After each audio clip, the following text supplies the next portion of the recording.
इससे पहले जितने भी फॉलोइंग एस्पेक्ट्स थे आपने जान लिए, ठीक है। बारी बारी से उसको डिटेल में पढ़ना।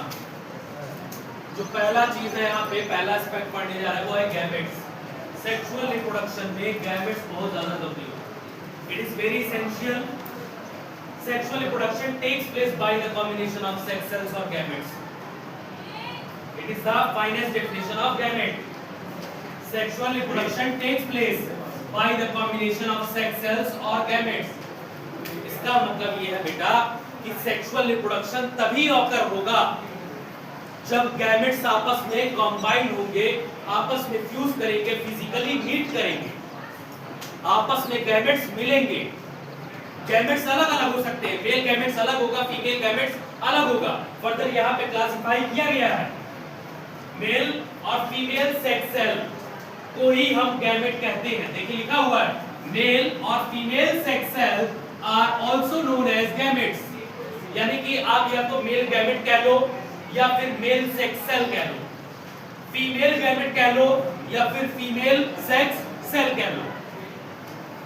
बात एक ही है, सेक्सुअल रिप्रोडक्शन हमेशा ऑकर तभी होगा जब ये गैमेट्स आपस में कंबाइंड होंगे, फिजिकली मीट करेंगे, ज्वाइन होंगे। यहाँ पे क्लासिफाई किया गया है मेल गैमेट्स अलग और फीमेल गैमेट्स अलग। Male gamete is also known as sperm. Male gamete क्या होता है? स्पर्म। इसको हम बोल सकते हैं मेल रिप्रोडक्टिव यूनिट। अगर आपसे पूछा जाए what is the male reproductive unit, then your answer is sperm.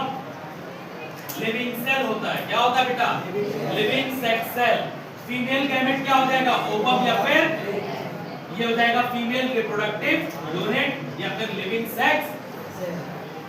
तो ये गैमेट का इंट्रो है, ठीक है। अब पहला इसमें हेडिंग आप नोट करेंगे male gametes. With the help of pictograph आपको पूरा का पूरा डिटेल में पढ़ना है स्पर्म के बारे में। क्या होता है स्पर्म?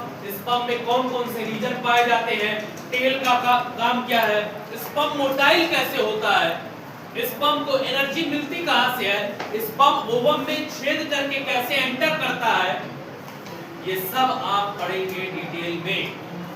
हेडिंग नोट करिएगा मेल गैमेट ब्रैकेट में स्पर्म।